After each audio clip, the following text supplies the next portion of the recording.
What's up, everybody? Welcome to another episode of my rock review. Um, today's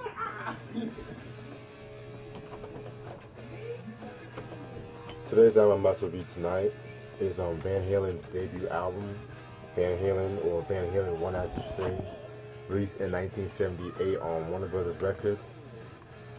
Singles album is known for are "You Really Got Me," um, "Running with the Devil," "Eruption," "Jamie's Crying," "Ain't Talking About Love," and yeah, those are like the main singles and shit. The rest of the songs are mostly like released for B-sides and stuff. Producers include Ted Templeman.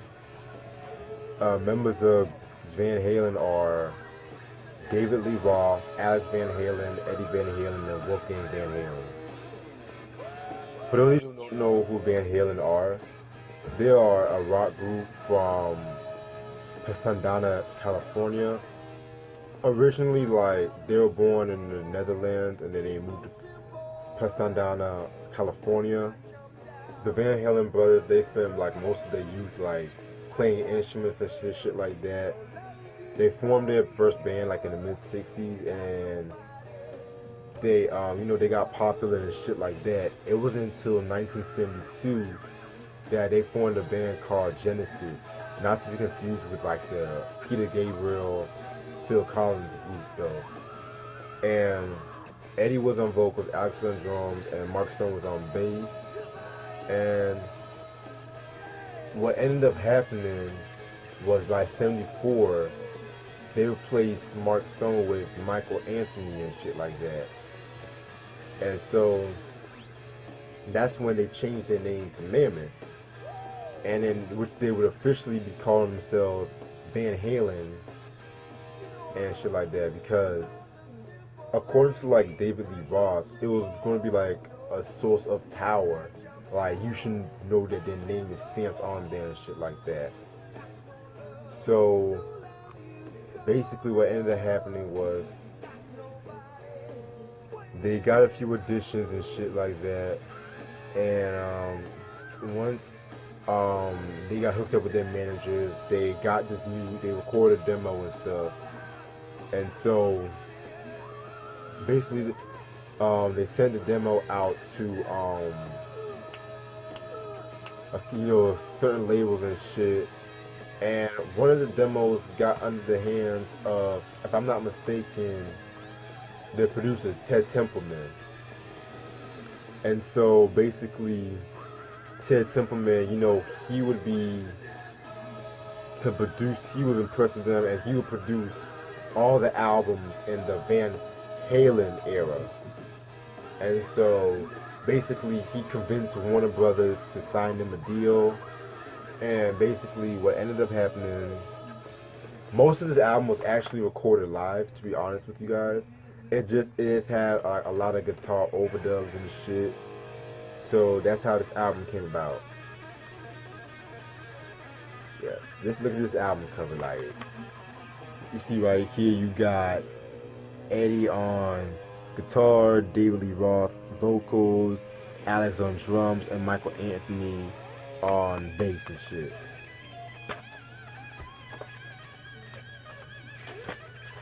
Yeah, nothing to it, just this. I believe this is actually with the OG copy CD version, so yeah. Alright, so, and this is like a fucking banger of an album. I hate to spoil shit, but you guys should know how much of a banger this album is. Hold up.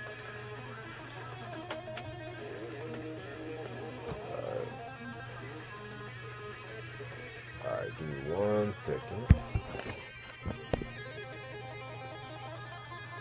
Alright.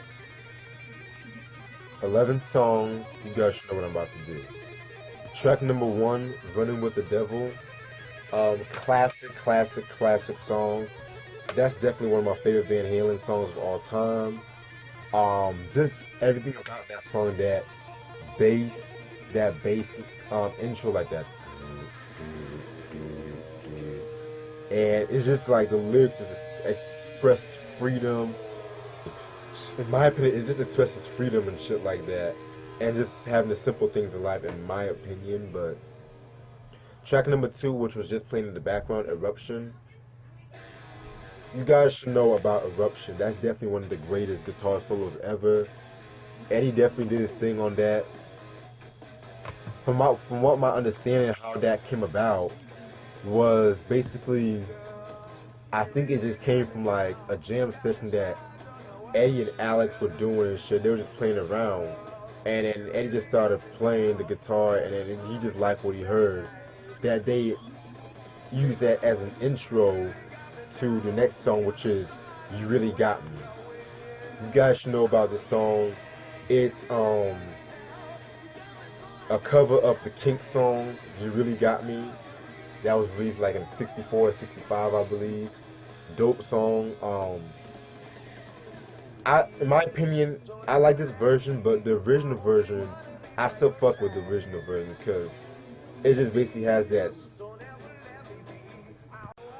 Sorry about that. I had to answer a phone call, but yeah, you really got me. I like the original version better because of the unorthodox like drumming and the bass line and how choppy it really was.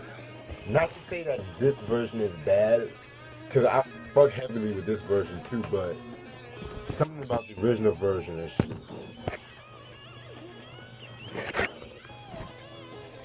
Oh, and another thing too was that they had to persuade Eddie. I think they had to persuade David Lee Roth to sing this song because he feels like he didn't really want to sing the song or some shit like that. But it is what it is. Track number four, Ain't Talking About Love. That's a very cool song. It's just basically, it's just self-explanatory. And he's not down with no relationships. He's just all about sex and fucking basically. A little trivia about that song is that Two Live Crew actually sampled a riff from that song or some shit, and basically Van Halen sued them and shit like that too and stuff. So, and you guys should know that they also got into another lawsuit, which I'll get into in a minute.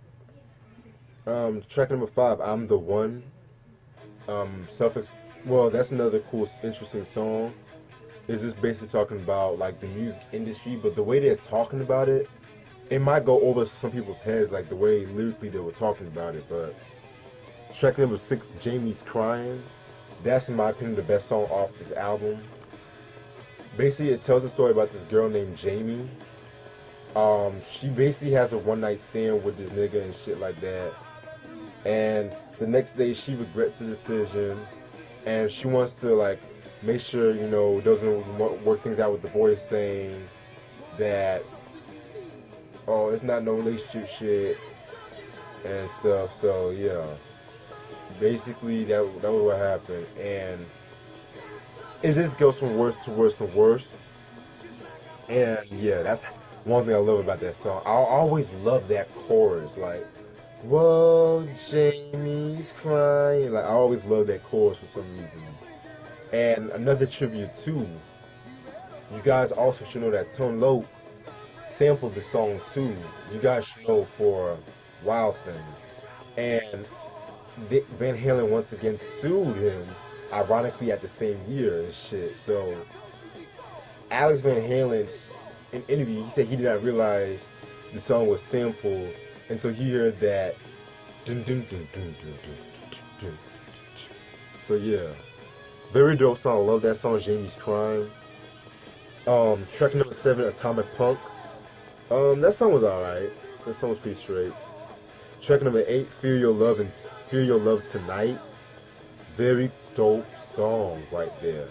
That song right there just shows a very good chemistry between David Lee Roth and Eddie Van Halen and shit, because both of them niggas were at their prime at that time. No one played the guitar like Eddie. No one was as good a frontman like David at that time. So yeah, very dope song. Love that song. Track number nine, Little Dreamer. Oh yeah, that song was pretty straight too. Track number 10, Ice Cream Man.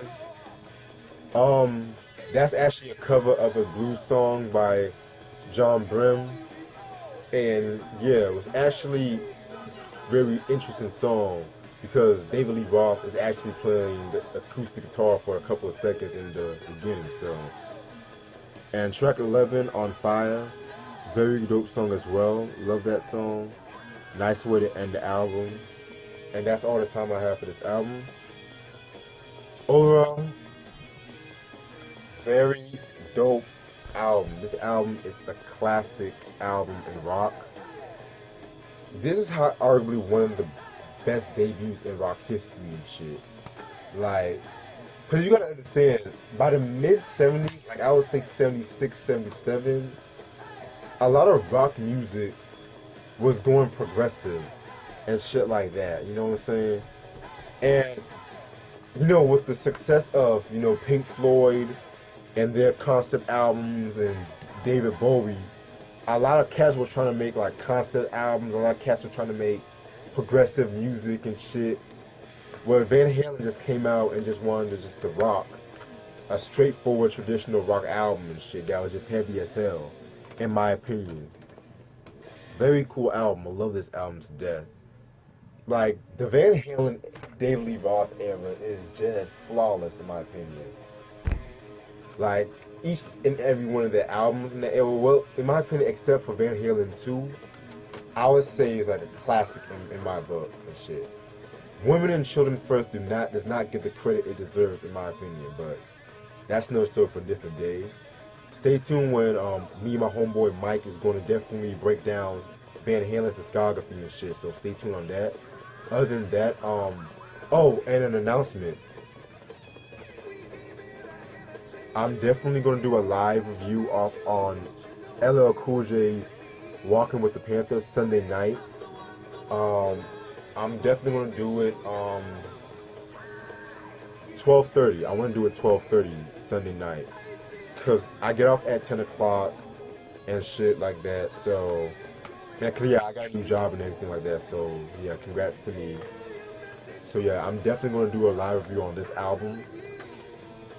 And once I do a live review on this album and shit like that, I know I need to finish off some series like the hip hop songs. And of course the new YouTube channel is definitely gonna come. I'm working on that right now, so stay tuned on that. Other than that, this is your boy Reg. Peace.